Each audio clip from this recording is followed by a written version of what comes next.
Vaccine കൊടുത്തതിലെ പിഴവ് മൂലമാണ് അനീക എന്ന 5 വയസ്സുകാരിയുടെ ദാരുണാന്ത്യമുണ്ടായിരിക്കുന്നത്. 2 മാസം മുൻപ് ഒക്ടോബർ 17 ഈ കുട്ടിയുടെ തൊട്ടടുത്തുള്ള ഹെൽത്ത് സെൻ്ററിൽ വാക്സിൻ കൊടുത്തു. ഇപ്പോൾ ഇന്നലെ രാവിലെയാണ് മരണമുണ്ടായിരിക്കുന്നത്. ഇത് പ്രതികരിക്കാനായിട്ട് അനീകയുടെ അച്ഛനും അമ്മയും ഉണ്ട്. എപ്പോഴായിരുന്നു വാക്സിൻ കൊടുത്തത്? എവിടെയാണ് വാക്സിൻ കൊടുത്തത്? October 17 vaccine കൊടുത്തിട്ടുണ്ടായിരുന്നത്.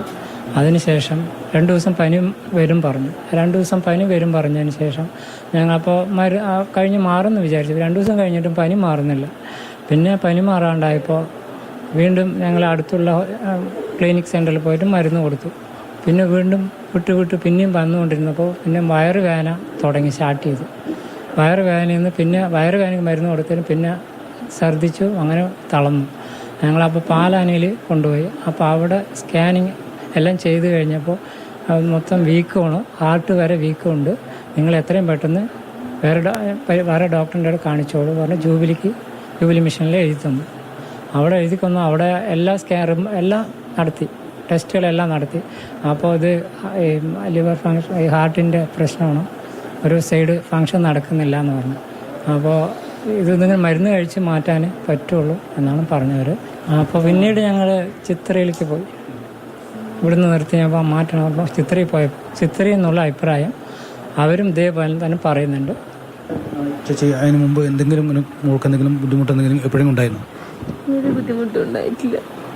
അത്ര നാളെ എൻ്റെ കുട്ടിക്ക് ഒരു കുഴപ്പമുണ്ടായിരുന്നില്ല. 5 വയസ്സിൻ്റെ വാക്സിൻ എടുത്തതിന് ശേഷമാണ് ഇങ്ങനെ ഒരു പ്രശ്നം അറിയണം. ഞങ്ങൾക്കറിയാം.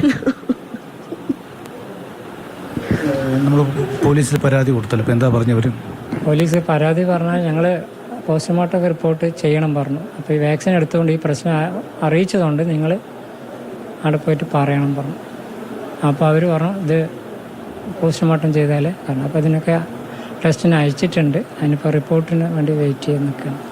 ഒരു അച്ഛനും അമ്മയും ഇങ്ങനെ വിഷമിക്കാൻ പാടില്ല. ഒരു കുടുംബത്തിന് ഇങ്ങനെ അവസ്ഥ വരാൻ പാടില്ല.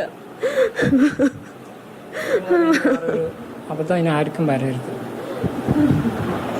ജോലിയിൽ പറ്റിയ പിഴവാണെങ്കിൽ അത് സമ്മതിക്കെങ്കിലും വേണം ഈ കുടുംബത്തോട്. ഈ അമ്മ പറയുന്നത് തന്നെയാണ് നമുക്കും പറയാനുള്ളത്. ഇനി ഒരാൾക്കും ഒരു കുഞ്ഞിനും ഇത്തരമൊരു ഗതി ഉണ്ടാവരുത്.